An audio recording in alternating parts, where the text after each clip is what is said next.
7h, 9h. Europe 1 matin. Et dans Europe 1 matin, à 7h12, Dimitri Pavlenko, vous recevez le président de la CFTC, Cyril Chabagnier. Bonjour Cyril Chabagnier. Bonjour. Bienvenue sur Europe 1. Vous êtes le président confédéral, en effet, de la CFTC. 14 ans que les syndicats ne s'étaient pas rassemblés sous une même bannière pour la Journée internationale des travailleurs. Il y aura du monde dans la rue en ce 1er mai. Est-ce que vous vous attendez, Cyril Chabagnier, vraiment à une mobilisation importante aujourd'hui ?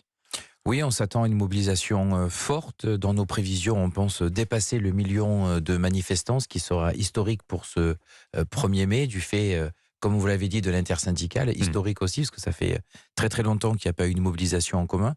Donc on voit que ce soit les Français, que ce soit les salariés, ils sont toujours très motivés pour cette lutte contre la réforme des retraites. Voilà, et sur donc le 1er mai, il devrait y avoir... prétexte, on a bien compris que c'est le vrai sujet, c'était toujours la réforme des retraites, alors que le texte, pourtant, a été validé par le Conseil constitutionnel, promulgué. Bon, alors la question qu'on lit partout depuis 3 jours, je vous la pose, c'est quoi ? C'est le baroud d'honneur de l'intersyndicale ce 1er mai, ou bien pensez-vous que le mouvement va encore durer, Cyril Chabagnier, et en tout cas le souhaitez-vous ? Où est-ce qu'on en est finalement de ce mouvement contre la réforme des retraites ? Je ne pense pas que ça sera un baroud d'honneur. Je pense que le mouvement va encore perdurer, que l'intersyndicale va prévoir d'autres actions. On se réunit mardi matin pour en parler parce qu'il reste deux dates importantes et 2 événements importants. Le premier, c'est la décision du Conseil constitutionnel sur la 2e version du RIP le 3 mai, mercredi. Le référendum d'initiative partagée. Le référendum d'initiative partagée, sur lequel on n'est pas très optimiste sur le verdict, mais on ne sait jamais, on n'est jamais à l'abri d'une bonne surprise. Et puis nous avons le 8 juin, date aussi très importante, puisque le groupe Lyot au Parlement a déposé une proposition de loi pour à la fois il y a un article pour retirer donc l'allongement à 64 ans de l'âge légal. Le et projet aussi de loi visant à abroger la réforme, finalement. Oui, et puis aussi pour lancer une grande conférence sur le financement. Donc on voit que jusqu'au 8 juin, il y a des perspectives. Vous garnissez la tribune pour finalement la scène politique, parce que c'est sur ce plan-là qu'aujourd'hui ça se joue finalement, Cyril Chabagnier ?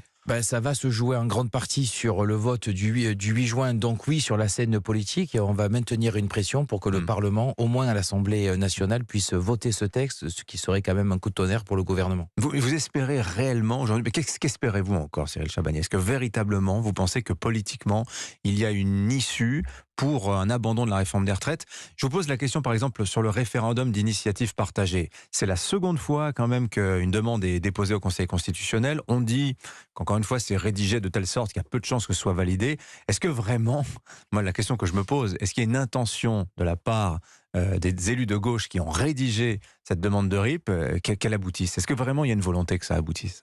Écoutez, ça, il faudrait leur demander. Moi, en tout cas, si cette 2e rédaction n'est encore pas bien faite et que du coup le Conseil ne valide pas le RIP, on pourra se poser quelques questions sur la qualité rédactionnelle de nos parlementaires. Ou leur volonté réelle. Ou leur volonté réelle peut-être. Mais en tout cas, la date la plus importante, je pense, est celle du 8 juin.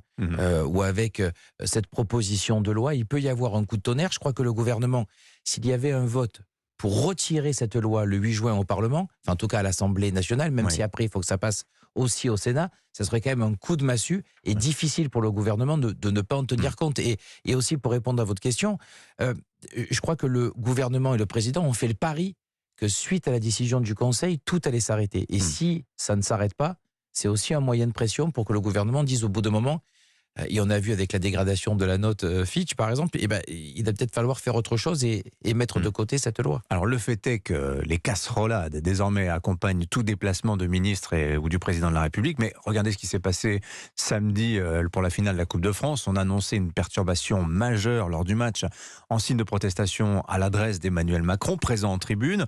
Bon, finalement, il ne s'est rien passé. Est-ce que vous n'avez pas l'impression quand même que les choses sont un peu passées, Cyril Chabagnier, que la colère est toujours là, mais que la mobilisation décroît malgré tout ? D'abord, je crois que c'était pas forcément une très bonne initiative de faire ça sur le match final de la Coupe de France. C'était une initiative de la CGT.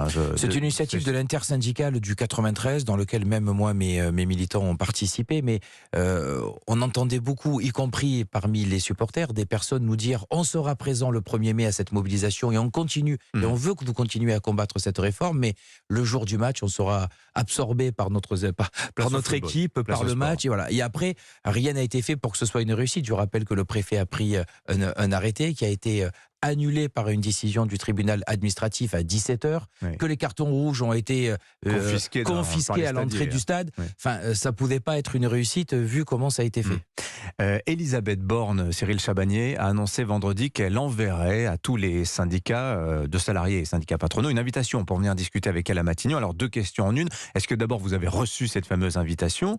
Et si oui, est-ce que vous allez vous y rendre?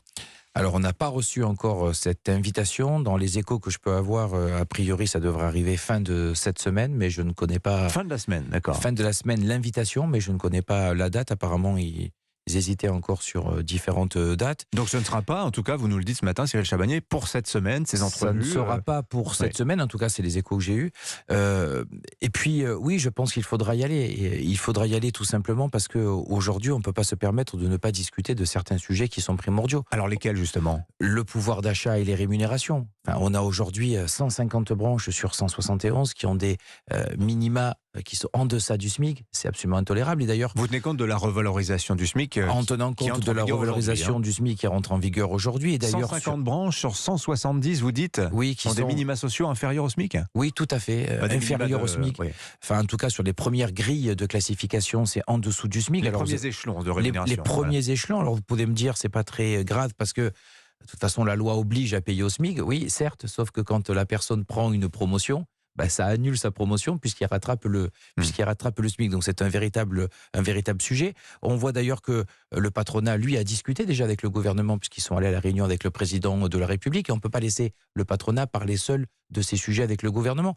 Et puis nous avons tous les sujets qui ont été retirés par le Conseil constitutionnel lors de sa décision. Aujourd'hui, il n'y a plus un mot sur la pénibilité, il n'y a plus un mot sur les reconversions, il n'y a plus un mot sur l'emploi des seniors, qui sont des sujets clés pour sauver notre système par répartition. Donc le délai de décence dont parlait Laurent Berger est passé. C'est-à-dire, voilà, on peut à nouveau rediscuter, parler... Mais je ne crois pas que ce soit un problème de délai de décence. Je crois tout simplement qu'on peut mener ces 2 combats en parallèle. On peut continuer à se battre et à combattre pour que la loi ne soit pas appliquée, et c'est un combat qu'on va continuer.